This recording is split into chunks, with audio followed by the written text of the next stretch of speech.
यह एक वास्तविक कहानी है। वह कह रही हैं कि वे बहुत बुरी स्थिति में थे। केवल उसका पति ही कमाता था और उसे अपने बच्चों को पढ़ाना भी था, जो कि कठिन था। वह अपने बड़े बेटे को केवल 10वीं कक्षा तक ही पढ़ा सकी और फिर उसने आर्थिक संकट के कारण उसे स्कूल भेजना बंद कर दिया। इनकी प्रतिदिन की कमाई सिर्फ 150 से 200 रुपए के आसपास थी, जो कि परिवार के देखभाल करने के लिए पर्याप्त नहीं था। परिवार का भरण पोषण भी एक चुनौती थी। उसके घर की एक ही छत थी और जब बारिश होगी तो सब भीग जाएंगे।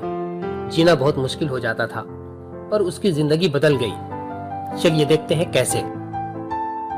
उसने माइक्रो फाइनेंस ऋणों के बारे में सुना और ऋण के लिए संपर्क करने का फैसला किया। वह जेएलजी समूह में शामिल हो गई, जिसमें समूह गारंटी है, और एक एमएफआई के माध्यम से उसे ऋण मिला और उसने एक हथकरघा खरीदा। खुद और उसके पति दोनों ने साड़ी बनाना शुरू किया और वह साड़ियों पर कढ़ाई की डिजाइनिंग भी करती हैं। उन्हें धीरे धीरे अपने स्वयं की एक थाली मिल गई। उनका बेटा भी घर में कपड़ा बनाने के काम में शामिल हो गया। पहले हथकरघा के काम से केवल 4,500 के आसपास कमाई होती थी, लेकिन अब उन्हें लगभग 15,000 तक भी मिल जाते हैं।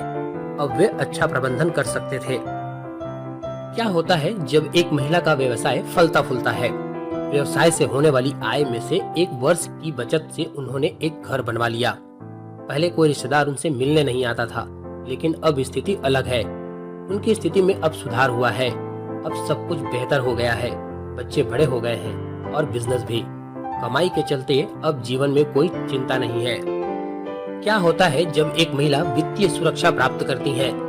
वह परिवार के भविष्य के लिए बचत कर सकती है। वह अपने बड़े बेटे को शिक्षित नहीं कर सके, लेकिन वह अन्य बच्चों की शिक्षा के लिए आश्वस्त है। एमएफआई बदलाव के लिए लाखों महिलाओं के जीवन में बीज बोकर एक मंच तैयार कर रहा है।